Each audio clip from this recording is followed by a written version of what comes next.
2024 সালে এই ফ্যাসিস্ট শাসনের একটা অংশের পতন ঘটেছে, অর্থাৎ শাসক পালিয়েছে, গণবিদ্রোহে, অভ্যুত্থানে, বিপ্লবে এই শাসককে পালাতে বাধ্য করা হয়েছে। কিন্তু আরেকটা অংশ বাকি, ফ্যাসিবাদ কিন্তু এখনো পর্যন্ত যায়নি। ফ্যাসিবাদ তার ব্যবস্থা নিয়ে হাজির আছে। আমরা এই ফ্যাসিস্ট শাসনের যারা বাস্তবায়নকারী এবং যারা নির্দেশদাতা তাদের প্রত্যেকের বিচার চাই। ন্যায় বিচার হবে নতুন বাংলাদেশের যাত্রার প্রধান ভিত্তি। আমরা ব্যক্তির বিচার করতে পারি, তাকে এমনকি ফাঁসি কিংবা সাজা দিতে পারি। মনে রাখা দরকার, ফ্যাসিবাদ একটা ভাবাদর্শ, ফ্যাসিবাদ একটা ব্যবস্থা, একটা চিন্তার পদ্ধতি।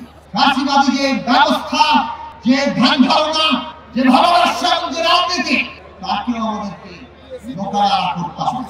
তার বিপরীতে গণতান্ত্রিক জায়গা দাঁড়াতে হবে। একটা দলের ফ্যাসিবাদ সেটা অপসারিত হয়ে আর কোন ফ্যাসিবাদ যাতে কায়েম না হয়। যদি সেটা হয় তাহলে ওই 71 সালের মতো কিংবা 47 সালের মতো যেভাবে জনগণকে হাত রয়েছে 24-এর পর আবার আজকে বাংলাদেশে তিনটি বিষয় খুব গুরুত্বপূর্ণ। এক, এই দেশের সার্বভৌমত্বের প্রশ্নে বাংলাদেশের সকল মানুষের ঐক্য তৈরি করতে হবে।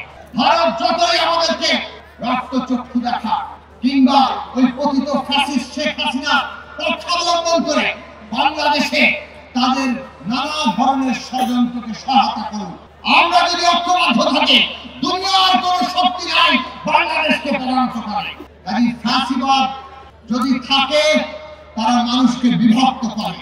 আমরা যদি জনগণের ঐক্য প্রতিষ্ঠা করতে পারি তাহলে আমরা আমাদের সার্বভৌমত্ব রক্ষা করতে পারবো। প্রতিদিন প্রতি মুহূর্তে ষড়যন্ত্র হচ্ছে সারা দুনিয়ার সামনে বাংলাদেশকে সেইভাবে।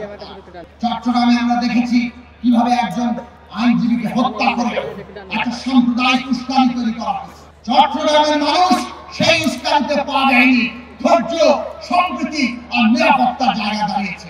ওইটাই এখন বর্তমান বাংলাদেশের শক্তি।